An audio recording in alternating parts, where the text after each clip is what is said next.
وَقَضَيْنَا إِلَى بَنِي إِسْرَائِيلَ فِي الْكِتَابِ لَتُفْسِدُنَّ فِي الْأَرْضِ مَرَّتَيْنِ وَلَتَعْلُنَّ عُلُوًّا كَبِيرًا۔ اور ہم نے بنی اسرائیل کو بتا دیا تھا کہ تم ضرور 2 بار زمین میں فساد کرو گے اور تم ضرور بہت بڑی سرکشی کرو گے۔ تو آج سورہ بنی اسرائیل کی آیت نمبر 4 سے بیان ہے، 4 سے آیت نمبر 8 تک۔ آگے فرمایا، تو پہلے تو یہ کہ ہم نے بنی اسرائیل کو بتا دیا تھا کہ تم ضرور 2 بار زمین میں فساد کرو گے اور تم ضرور بہت بڑی سرکشی کرو گے۔ فَإِذَا جَاءَ وَعْدُ أُولَاهُمَا بَعَثْنَا عَلَيْكُمْ عِبَادًا لَنَا أُولِي بَأْسٍ شَدِيدٍ فَجَاسُوا خِلَالَ الدِّيَارِ وَكَانَ وَعْدًا مَفْعُولًا۔ سو جب ان میں سے پہلے وعدے کا وقت آیا تو ہم نے تم پر اپنے ایسے بندے مسلط کر دیے جو سخت جنگجو تھے، پس وہ شہروں میں تمہیں ڈھونڈنے کے لیے پھیل گئے اور یہ وعدہ پورا ہونے والا تھا۔ ثم رددنا لكم الكرة عليهم وأمددناكم بأموال وبنين وجعلناكم أكثر نفيرا۔ پھر ہم نے تم کو دوبارہ ان پر غلبہ دیا اور ہم نے مالوں اور بیٹوں سے تمہاری مدد کی اور ہم نے تم کو بڑا گروہ بنا دیا۔ ان احسنتم احسنتم لانفسکم وان اسأتم فلها فاذا جاء وعد الآخرة ليسوءوا وجوهكم وليدخلوا المسجد كما دخلوه اول مرة وليتبروا ما علوا تتبيرا۔ اور اگر تم نیکی کرو گے تو اپنی جانوں کے لیے ہی نیکی کرو گے، اور اگر تم برے عمل کرو گے تو اس کا وبال بھی تم پر ہی ہوگا۔ پھر جب دوسرے وعدے کا وقت آیا تو ہم نے دوسروں کو تم پر مسلط کر دیا تاکہ وہ تمہیں روسیا کر دیں اور اس طرح مسجد میں داخل ہوں جس طرح پہلے داخل ہوئے تھے، اور وہ جس چیز پر بھی غلبہ پائیں اسے تباہ و برباد کر دیں۔ عَسَىٰ رَبُّكُمْ أَن يَرْحَمَكُمْ وَإِنْ عُدْتُمْ عُدْنَا وَجَعَلْنَا جَهَنَّمَ لِلْكَافِرِينَ حَصِيرًا۔ ان قریب تمہارا رب تم پر رحم فرمائے گا، اور اگر تم نے دوبارہ تجاوز کیا تو ہم دوبارہ سزا دیں گے، اور ہم نے کافروں کے لیے دوزخ کو قید خانہ بنا دیا ہے۔ اور اگر تم نے دوبارہ تجاوز کیا تو پھر ہم تمہیں دوبارہ سزا دیں گے۔ ہم نے کافروں کے لیے دوزخ کو قید خانہ بنا دیا ہے جن سے۔ تو یہ جو 8 آیات میں نے آپ کے سامنے سورہ بنی اسرائیل سے تلاوت کی اور ان کا ترجمہ بیان کیا کہ ہم نے بنی اسرائیل کو پہلے ہی بتا دیا تھا کہ تم ضرور زمین پر 2 مرتبہ فساد کرو گے، اور اس کے بعد بھی کرو گے تو تب بھی اس کا بھی، یعنی ساری تفصیل اللہ تبارک و تعالیٰ نے ان آیات کے اندر جو ہے وہ بیان فرمائی جون سی ہے۔ تو اصل میں اللہ نے بنی اسرائیل کو تورات میں یہ غیب کی خبر دی تھی کہ تم زمین پر، یعنی شام کی سرزمین شام میں تم 2 مرتبہ فساد کرو گے، اور یہ غیب کی خبر پوری ہوئی۔ جس طرح اللہ نے فرمایا تھا ویسے ہی انہوں نے فساد کیا۔ تو بنی اسرائیل نے یہ بہت ظلم اور بغاوت کے اوپر اتر آئے، اور جب انہوں نے اس کا انجام دیکھا، یعنی جس سزا کا بیان کیا گیا تھا، پھر یہ سنبھل گئے، مگر انہوں نے پھر دوسری مرتبہ پھر فساد کیا، اور پھر وہ دوبارہ سے ذلیل و رسوا کر دیے گئے جو ان سے۔ اچھا، اب جب پہلا وعدہ جو ان سے پہلے وعدے کا وقت آیا، فَإِذَا جَاءَ وَعْدُ أُولَاهُمَا بَعَثْنَا عَلَيْكُمْ عِبَادًا لَنَا أُولِي بَأْسٍ شَدِيدٍ فَجَاسُوا خِلَالَ الدِّيَارِ وَكَانَ وَعْدًا مَفْعُولًا۔ اب جب اس پہلے وعدے کا وقت پورا آیا، وہ جو 2 مرتبہ کا فرمایا گیا تھا، ایک غیب کی خبر دی گئی تھی، تو انہوں نے کیا کہ انہوں نے تورات کے احکام کی مخالفت کی، اور یہ جو بنی اسرائیل تھے یہ گناہوں کے کاموں میں پڑ گئے اور حرام چیزوں کے مرتکب ہونے لگے، یعنی جن چیزوں سے ان کو منع کیا گیا تھا ان چیزوں کے یہ مرتکب ہونا شروع ہو گئے، یہاں تک کہ انہوں نے اللہ کے ایک نبی کو حضرت شعیب علیہ السلام اور ایک میں قول کے مطابق حضرت ارمیہ علیہ السلام ان کو قتل کر دیا بنی اسرائیل نے۔ اب جب بنی اسرائیل نے یہ کیا تو اللہ تعالیٰ نے جس چیز کا وعدہ فرمایا تھا، جس چیز کی ان کو خبر دی تھی، بہت ہی زور اور قوت والے لشکروں کو ان کے اوپر مسلط کر دیا، تاکہ وہ جو لشکر ہیں یہ اللہ کی طرف سے ایک سزا تھی، ایک عذاب تھا، تاکہ وہ انہیں لوٹیں، انہیں قتل کریں اور انہیں قید کریں اور انہیں ذلیل اور رسوا کر کے رکھ دیں کہ یہ اللہ کے احکامات کو مانتے نہیں تھے اور اس کی خلاف ورزی کرتے تھے، اور نبیوں کو قتل کر کے فساد کرتے تھے، نبیوں کی مخالفت کرتے تھے۔ لہٰذا ان پر مسلط کیے جانے والے لشکروں نے بنی اسرائیل کے علماء کو بھی قتل کر دیا اور تورات کو جلایا اور مسجد اقصیٰ کو ویران کر دیا، اور ان کے 70,000 لوگوں کو گرفتار کیا جن سے۔ اچھا، اب یہ جو لشکر تھے جن کو ان کے اوپر مسلط کیا گیا، اس کے بارے میں مختلف اقوال ہیں کہ ان میں سے جس لشکر نے بنی اسرائیل کو نہایتی ذلیل و رسوا کیا وہ بخت نصر کا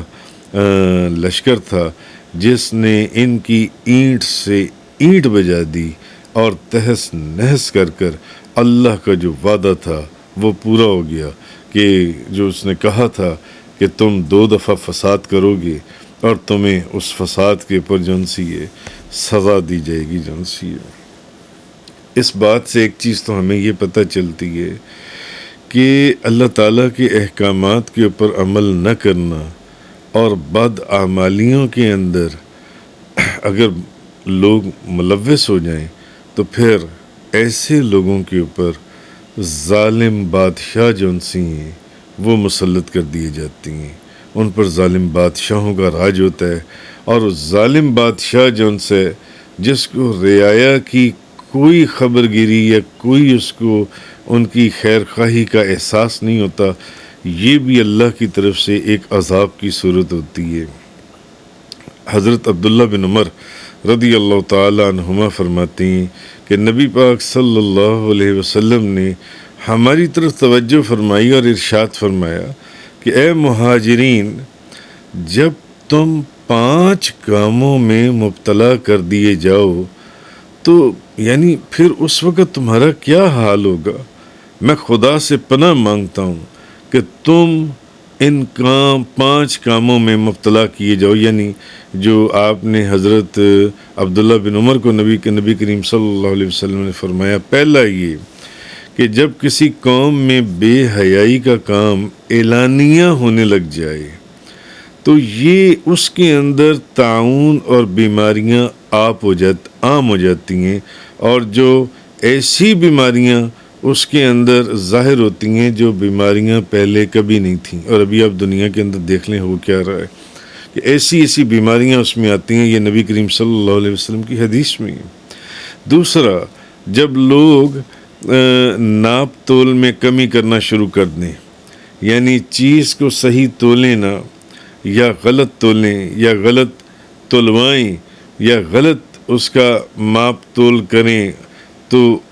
یہ وہ لوگ ہیں جن پر نبی پاک صلی اللہ علیہ وسلم نے فرمایا قحط، جن کی زندگی تنگی میں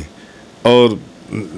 بہت ہی تنگ دستی کی حالت میں، یعنی قحط اور مصیبتیں نازل ہو جاتی ہیں، اور یہ وہ لوگ ہیں جن پر بادشاہ ظلم کرتے ہیں۔ تیسرا وہ لوگ کہ جب زکوٰۃ فرض ہو گئی تو وہ زکوٰۃ نہیں دیتے، زکوٰۃ کا دینا چھوڑ دیتے ہیں، اور جب وہ زکوٰۃ کو دینا چھوڑتے ہیں تو اللہ تعالیٰ بارشوں کو روک دیتا ہے۔ حضور فرماتے ہیں اگر زمین میں چوپائے نہ ہوتے، جانور نہ ہوتے، تو ان کے زکوٰۃ نہ دینے کی وجہ سے آسمان سے پانی کا ایک قطرہ بھی نہ برستا، ایک قطرہ بھی۔ اور چوتھا حضور نے فرمایا جب لوگ اللہ اور اس کے رسول کے عہد کو توڑ دیتے ہیں، جو اللہ اور اس کے رسول کے ساتھ وعدہ کیے، تو پھر یہ وہ لوگ ہیں جن کے اوپر اللہ تعالیٰ دشمنوں کو مسلط کر دیتا ہے، اور ان لوگوں کا مال جو ہے، مال دولت، وہ غیر لوگ لے جاتے ہیں، وہ چھین لیتے ہیں۔ اور پانچویں چیز، جب مسلمان حکمران اللہ کے قانون کو چھوڑ کر دوسرا قانون نافذ کرتے ہیں، اللہ کے احکامات میں سے کسی چیز پر عمل کرنے دیتے ہیں، کسی پر عمل نہیں کرنے دیتے، روک دیتے ہیں اللہ کے احکامات، تو یہ وہ لوگ ہیں کہ اللہ تعالیٰ ان کے درمیان اختلافات پیدا فرما دیتا ہے۔ اور اس وقت آپ اپنے ہی ملک کی حالت دیکھ لیں، اس وقت جن سے آج کی تاریخ میں، یہ جولائی 2022 کے اندر، کہ یہ ملک کے حکمرانوں کی کیا یہ جو حدیث ہے بالکل عین تصدیق نہیں کرتی کہ اس وقت کیا حال ہو رہا ہے جو ان سے۔ تو یہ وہ لوگ ہیں جو ان سے ہیں کہ اللہ تعالیٰ ان کے درمیان ایسا عجیب و غریب خوفناک اختلاف پیدا کر دیتا ہے۔ تو نبی کریم صلی اللہ علیہ وسلم آپ نے فرمایا کہ اس وقت تمہارا کیا حال ہوگا اے مہاجرین، جب تم 5 کاموں میں مبتلا کر دیے جاؤ، جب تم کام، تو میں خدا سے پناہ مانگتا ہوں کہ تم ان کاموں کے اندر مبتلا کیے جاؤ جو ان سے۔ تو آگے فرمایا ثم رددنا لكم الكرة عليهم وامددناكم باموال وبنين وجعلناكم اکثر نفیرا، پھر ہم نے تمہارا غلبہ ان پر الٹ دیا اور مالوں اور بیٹوں کے ساتھ تمہاری مدد کی، اور ہم نے تمہاری تعداد بھی زیادہ کر دی۔ تو اس آیت، اب نبی کریم صلی اللہ علیہ وسلم، اب اس آیت میں اللہ تعالیٰ اصل میں فرمایا یہ گیا ہے کہ بنی اسرائیل کی اس کے بعد ان کی دوبارہ سنبھلنے کی داستان بیان کی جا رہی ہے کہ گناہوں اور نافرمانیوں کے نتیجے میں تباہ و برباد ہونے کے بعد جب اب انہوں نے توبہ کی اور تکبر سے باز آ گئے اور فساد سے باز آ گئے، تو ہم نے پھر سے انہیں دولت دی اور انہیں قوت عطا فرمائی کہ دوبارہ تم مقابلہ کرنے کے قابل ہو جاؤ۔ چنانچہ تمہیں ان لوگوں پر غلبہ عطا کر دیا گیا جو تم پر مسلط ہو چکے تھے۔ معلوم ہوا اس بات سے کہ جو بندہ یا جو قوم ان چیزوں سے توبہ کر لیتی ہے اس کو دوبارہ ان کی چیزیں واپس لوٹا دی جاتی ہیں۔ اچھا، آگے دوسری چیز یہ اس بات سے یہ بھی پتہ چلا کہ افرادی اور مالی قوت جو ہے جس کا اللہ تعالیٰ نے یہاں اس آیت نمبر 6 کے اندر بیان کی ہے، اس کی بھی بڑی اہمیت ہے کہ طاقت کے میدان میں اس کا بڑا خاص عمل اور دخل ہے، افرادی قوت کی بھی اور مالی قوت کی بھی۔ اور اگر ان کا صحیح استعمال ہو کہ اگر اللہ نے آپ کو دولت دی ہے اور افراد کی قوت دی ہے تو پھر یہ واقعی اللہ کی ایک بہت بڑی نعمت ہے، بہت بڑی نعمت۔ ان احسنتم احسنتم لانفسکم وان اسأتم فلہا، تو اگر تم بھلائی کرو گے تو اپنی بھلائی کرو گے، اور برا کرو گے تو اپنا۔ پھر جب دوسری بار کا وعدہ آیا تو دشمن جو ان سے وہ تمہارا منہ بگاڑ دیں اور مسجد میں داخل ہوں جیسے پہلی دفعہ داخل ہوئے تھے، اور جس چیز پر قابو پا جائیں اس کو تباہ و برباد کر دیں۔ فَإِذَا جَاءَ وَعْدُ الْآخِرَةِ لِيَسُوءُوا وَجُوهَكُمْ وَلِيَدْخُلُوا الْمَسْجِدَ كَمَا دَخَلُوهُ أَوَّلَ مَرَّةٍ وَلِيُتَبِّرُوا مَا عَلَوْا تَتْبِيرًا۔ اب جب بنی اسرائیل کو غلبہ اور طاقت، اقتدار، اختیار عطا کیا گیا تو انہیں فرمایا گیا کہ اگر تو تم بھلائی کرو گے اور اس پر ثابت قدم رہو گے اور اس بھلائی کے راستے پر چلتے رہو گے تو یہ تمہارے لیے بہتر ہے، اور اگر تم برا کرو گے اور پہلے کی طرح جیسے تم نے پہلے فساد کیا تھا اور تمہیں ذلیل و خوار کر دیا گیا، ذلیل و رسوا کر دیا گیا، تباہ و برباد کر دیا گیا، اپنی پرانے راستے پر چلو گے اور نافرمانی پر اتر آؤ گے، تو اس کا انجام پھر دوبارہ تم دیکھ لو گے۔ اور یہ دوبارہ دیکھنا، ان 2 مرتبہ کے فساد کا ذکر اللہ پاک نے پہلے ہی کر دیا جن سے، چنانچہ وہی ہوا کہ اللہ کے فرمان کے مطابق اب جب دوسری بار بنی اسرائیل جو ہیں یہ فساد کرنے کے اوپر تل آئے، جس کی پہلی غیب کی خبر بھی دے دی تھی، تو انہوں نے دوبارہ وہی پرانی حرکتیں کرنا شروع کر دیں اور انہوں نے پھر فساد برپا کیا۔ جیسے پہلے انہوں نے 2 نبیوں کے قتل کے اندر وہ ملوث ہوئے، تو اب دوبارہ وہ حضرت عیسیٰ علیہ السلام کے قتل کو قتل کرنے کی سازشیں کرنے لگے۔ تو اللہ تعالیٰ نے حضرت عیسیٰ علیہ السلام کو تو بچا لیا اور اپنی طرف اٹھا لیا، تو بنی اسرائیل نے حضرت زکریا اور حضرت یحییٰ علیہ السلام کو بھی شہید کیا تھا۔ تو اللہ تعالیٰ نے اب اس مرتبہ ان پر اہل فارس اور روم کو مسلط کیا۔ پہلے تو بخت نصر کو ان کے اوپر مسلط کر دیا، اور کچھ دوسری قومیں تھیں جن کو مسلط کیا تھا، اور انہوں نے بنی اسرائیل کو تباہ و برباد کر دیا تھا، بیت المقدس کو ویران کر دیا تھا، اور ان کے ہزاروں لوگوں کو قید کیا تھا اور قتل و غارت کی تھی، اور انہیں ذلیل و رسوا کیا تھا۔ اس مرتبہ اہل فارس اور روم کو ان کے اوپر مسلط کیا گیا، اور کہ وہ انہیں قتل کریں اور انہیں قید کریں اور انہیں پریشان کریں، کہ اتنا پریشان ہوں کہ ان کی حالت دیکھنے کے قابل نہ رہے۔ اور پھر یہ جو لوگ تھے یہ بیت المقدس میں داخل ہوئے اور اس کو ویران کر دیا، اور بنی اسرائیل کے شہروں پر انہوں نے غلبہ پایا، اور بنی اسرائیل کے جتنے شہر تھے انہوں نے تباہ و برباد کر کے رکھ دیے جب دوسری مرتبہ ایسا ہوا، دوسری مرتبہ۔ بہرحال مختلف تفسیروں کے اندر، جیسا کہ قرآن مجید میں اللہ تعالیٰ نے فرمایا کہ ہم نے بائبل میں بنی اسرائیل کے متعلق پیشن گوئی کی تھی کہ وہ 2 بار زمین اور فساد اور سرکشی کریں گے۔ ان کی کتاب کے اندر ان کو یہ خبر دی گئی تھی کہ تم 2 دفعہ ایسا کرو گے، جس کی سزا کے اندر اللہ تعالیٰ 2 بار ان کو ان کے دشمنوں کے ہاتھوں بالکل ذلیل و رسوا کر کے ان کو تباہ و برباد کر دے گا۔ اور یہ پیشن گوئیاں جو ان سی ہیں، یہ آج تک بائبل میں مختلف انبیاء بنی اسرائیل کی زبانوں کے اندر موجود ہیں، جنہوں نے یہ خبر دی تھی کہ ایسا ہوگا، اور یہ ابھی بھی آج بھی بائبل میں موجود ہیں۔ تو کہنے کا مقصد یہ ہے کہ قرآن مجید کہ قرآن اللہ کی کتاب ہے، اس کی صداقت کے اوپر بھی یہ زبردست دلیل ہے کہ قرآن یہ کہہ رہا ہے کہ بائبل کے اندر اللہ تعالیٰ نے یہ خبر دی تھی، اور بائبل کے اندر وہ خبر آج بھی موجود ہے جون سی ہے۔ حالانکہ کتنا حصہ اس کا تحریف شدہ ہو گیا جون سا، مگر جو حصہ تحریف شدہ نہیں ہے اس کی قرآن آج بھی تصدیق کرتا ہے جون سا۔ تو اس کا کانٹیکسٹ جس پرسپیکٹو کے اندر یہ باتیں ہو رہی ہیں، اس میں مختلف روایات ہیں جون سی ہیں، مختلف روایات۔ تو حضرت امام عبد الرحمن بن علی بن محمد جوزی آپ لکھتے ہیں کہ انہوں نے ان نبیوں میں حضرت زکریا علیہ السلام کو بھی قتل کیا تھا، اور ایک قول ہے کہ انہوں نے حضرت شعیع علیہ السلام کو قتل کیا، جیسے کہ میں نے پہلے بتایا۔ اور حضرت زکریا علیہ السلام کو قتل کرنے کی وجہ یہ تھی کہ انہوں نے ان پر یہ تہمت لگائی تھی کہ انہوں نے حضرت بی بی مریم کو معاذ اللہ حاملہ کیا تھا، اور حضرت زکریا نے ان سے بھاگ کر پھر ایک درخت میں پناہ لے لی، اور وہ درخت کھل گیا اور وہ اس درخت میں داخل ہو گئے، مگر ان کا تھوڑا سا کپڑا اس کے تنے کے اندر باقی رہ گیا۔ تو شیطان نے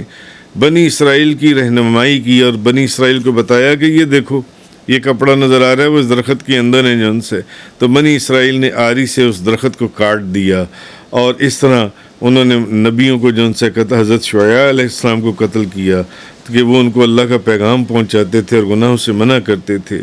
تو ایک قول ہے کہ انہوں نے درخت میں پناہ لی اور اس درخت کو وہ آری سے کاٹ دیا۔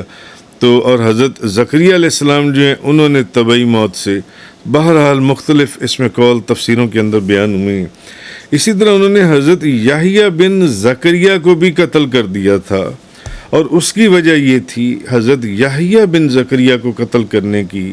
حضرت امام عبد الرحمن بن علی بن محمد جوزی جنسی ہیں وہ لکھتی ہیں کہ اس کی وجہ یہ تھی کہ بنی اسرائیل کے بادشاہ کی بیوی نے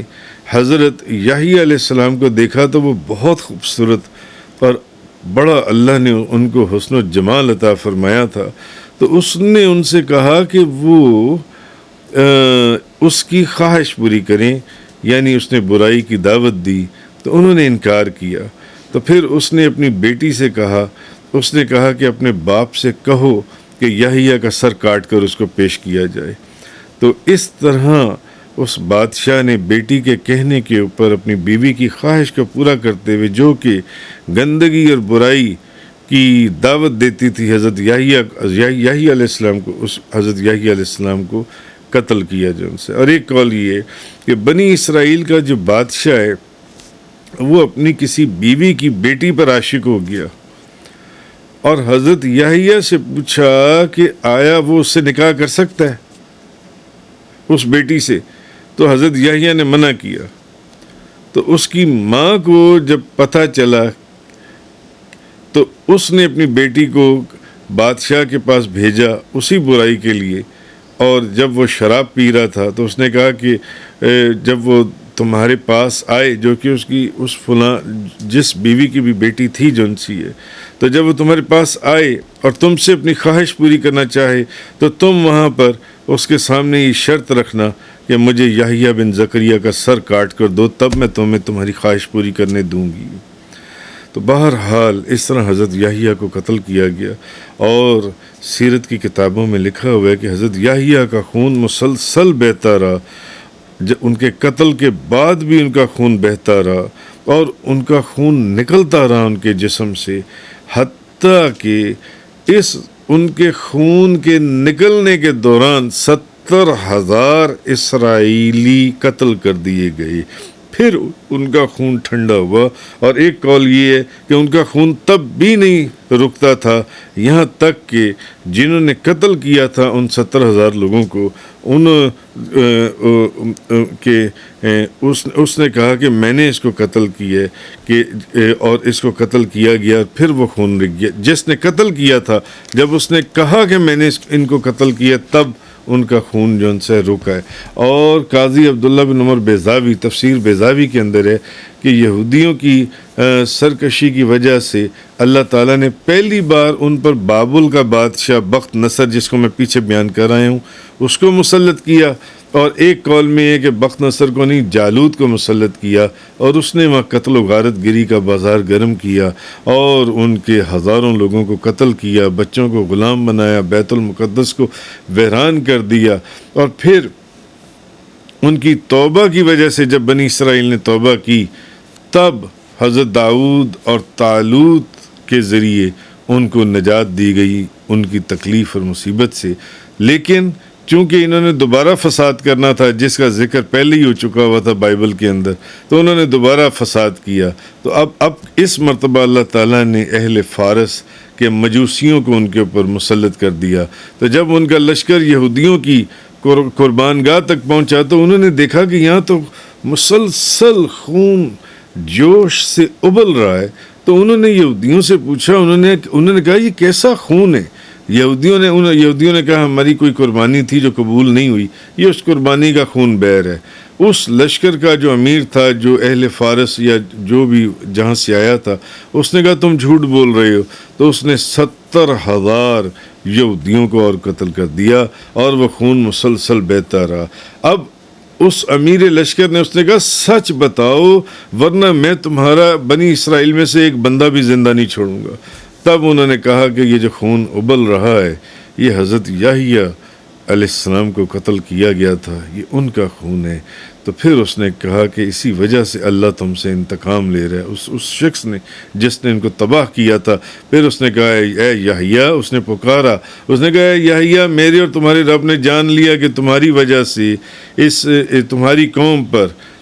کیسی مصیبت آئی ہے، اب تم اللہ کے اذن سے پرسکون ہو جاؤ، ورنہ تمہاری قوم کا ایک بندہ بھی زندہ نہیں بچے گا، سارے مر جائیں گے، ساروں کو ختم کر دیا جائے گا۔ پھر وہ خون اس جگہ سے بہنا، اس وقت اس مقام کے اوپر بہنا جو ان سے بند ہو گیا۔ بہرحال ان آیات کی تفسیر کے اندر بے شمار جو تفاسیر ہیں، قول ہیں مفسرین نے وہ بیان کی ہیں۔ آگے فرمایا عسیٰ ربکم ان یرحمکم وان عدتم عدنا وجعلنا جہنم للکافرین حصیرا، قریب ہے کہ تمہارا رب تم پر رحم فرمائے گا، اور اگر تم پھر دوبارہ شرارت کرو گے تو ہم دوبارہ سزا دیں گے، اور ہم نے جہنم کو کافروں کے لیے قید خانہ بنا دیا ہے۔ یعنی اے بنی اسرائیل، دوسری مرتبہ کے بعد بھی اگر تم دوبارہ توبہ کر لو اور گناہوں سے باز آ جاؤ تو اب اللہ تم پر رحم اور کرم فرمائے گا، لیکن اگر تم نے تیسری مرتبہ پھر شرارت کی اور پھر سے فساد کیا تو پھر ہم تمہیں اس کی بھی سزا دیں گے۔ اور پھر ایسا ہی ہوا کہ تیسری مرتبہ انہوں نے دوبارہ سے، کیونکہ بنی اسرائیل ایسا کرتے چلی آئی ہیں، جب آپ تفسیریں یا احادیث کی کتابیں پڑھتی ہیں سیرت کی، کہ پھر نبی کریم صلی اللہ علیہ وسلم کے مقدس اور مبارک زمانے میں اب بنی اسرائیل نے کیا کیا کہ یہ نبی پاک صلی اللہ علیہ وسلم کا انکار کرتے تھے۔ وہ جانتے تھے، وہ حضور کو پہچانتے تھے، اپنے وجود سے زیادہ وہ حضور کو پہچانتے تھے، مگر وہ حضور کا انکار کرتے تھے، ان کی نبوت کا، ان کی رسالت کا، اور مذاق کرتے تھے، اور قرآن کی کتاب کی، تورات کی آیات کو تبدیل کرتے تھے جن سے۔ تو اب ان پر پھر ذلت مسلط کر دی گئی، اور فرمایا گیا کہ اللہ تعالیٰ کی طرف سے یا لوگوں کی طرف سے کوئی سہارا مل گیا تو ان کی کچھ بچت ہو جائے گی، ان کی کچھ بچت ہو جائے، ورنہ ان پر دوبارہ ذلت طاری کر دی جائے گی۔ اور اس زمانے کے اندر اگر آپ دیکھ لیں تو یہودی جون سے ہیں، اگر آج اسرائیل کے اوپر سے یورپ اور امریکہ جون سے وہ اپنا ہاتھ اٹھا لے تو ان کو اپنی حیثیت کا اسی وقت معلوم ہو جائے گا کہ ان کی حیثیت ہے کیا۔ مگر یہ اب لوگوں کے بل بوتے پر اور حکومتوں کی طاقتوں کے اوپر یہ شرارتیں کرتے پھر رہے ہیں، مگر جیسا ان کا حال ہوتا آیا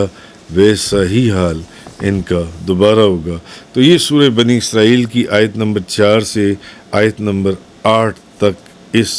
بنی اسرائیل کی جو خاص طور پر انہوں نے یہ جو 2 فساد کیے، جو انہوں نے انبیاء کو قتل کیا اور فساد اور اللہ کے احکامات کو چھوڑ دیا، ان کا ذکر اللہ پاک نے ارشاد فرمایا۔ وآخر الدعوانا ان الحمد للہ رب العالمین۔ تفسیر قرآن کا یہ لیکچر انگلش میں سننے کے لیے براہ کرم ڈسکرپشن میں موجود لنک پر کلک کریں۔